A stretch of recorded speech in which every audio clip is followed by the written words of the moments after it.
ជំរាបសួរបងប្អូនទាំងអស់គ្នាថ្ងៃនេះនាងខ្ញុំមកបង្ហាញម៉ូដកាបូបថ្មីស្អាតប្លែកមួយទៀតហើយបងចាមកលោកនេះហ៎ដល់ទៅ4ម៉ូដឯណោះចាបងម៉ូដដែលនៅក្នុងវីដេអូមួយនេះហ៎ចាម៉ូដនេះគឺសម្រាប់យើងធ្វើដំណើរផ្លូវឆ្ងាយចាដូចចាបងដែលគាត់ជិះយន្តហោះជិះអីសម្រាប់បងដែលជិះយន្តហោះគឺងាយស្រួលមែនតើចាសម្រាប់បងដែលឯកសារចាមានដូចជា passport ទូរស័ព្ទដៃអីយើងអញ្ចឹងណាបងប្អូនចាទូរស័ព្ទដៃឬក៏ឆ្នាំងសាក power bank អីចឹងទៅចាយើងស្រួលដាក់ងាយស្រួលកាន់មែនតើចាម៉ូដនេះដែរគឺស្ពាយជាប់ខ្លួនយើងណាចាគឺស្អាតខ្លាំងហ្មងហើយគុណភាពក៏ល្អដែរចាមួយនេះវិញក៏ដូចគ្នាដែរបងសម្រាប់បងដែលគាត់ចូលចិត្តស្ពាយជិះឡានក្រុងឬក៏ដើរទៅណាទៅណីផ្លូវឆ្ងាយដោយការជិះយន្តហោះអញ្ចឹងបងយើងដាក់ឯកសារក៏បានច្រើនចាសម្រាប់ដាក់អីវ៉ាន់ក៏បានច្រើនដែរយើងដាក់កាបូបលុយក៏បានកាតសំខាន់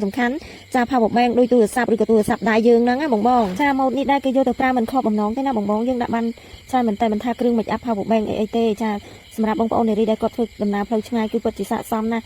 ទាំងការដាក់អីវ៉ាន់បានធំទលាយហើយចាងាយស្រួលស្ពាយកាន់យួរទៀតវាអត់ធំពេកណាបងចាមើលផ្ទៃខាងក្រោយខាងឆ្វេងខាងស្ដាំគេចាគឺស្អាតគ្រប់ជ្រុងតែម្ដងចាស្អាតមិនត្រឹមតែស្អាតហើយមានអត្ថប្រយោជន៍យើងអាចដាក់អីវ៉ាន់បានច្រើនហើយចាគឺមាំល្អទៀតចារូតមានដល់ទៅ2ណោះបងអ្នកនិយាយនេះឃើញស្រឡាញ់ខ្លាំងឥឡូវយើងមកមើលម៉ូដថ្មីមួយទៀតថ្មីនេះដែរសម្រាប់យុវចូលរួមកម្មវិធីបងហើយគឺស្អាតខ្លាំងណាស់ចាគឺស្អាតនិយាយទៅស្អាតបែប high soul ហ្មងណាចាស្អាតញាក់សាច់ហ្មងឲ្យបងណាមើលតម្រៀបជួរនេះពណ៌អីក៏មានដែរទំហំប៉ុនគ្នាប៉ុន្តែពណ៌អីក៏មានដែរ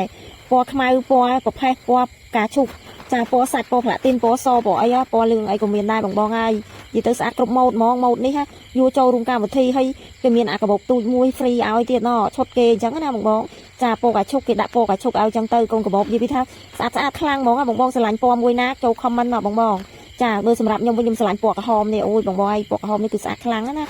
យាយទៅលះមកមើលម៉ូដថ្មីមួយទៀត Dior នេះបងDior នេះក៏ស្អាតបែបហាយដែរ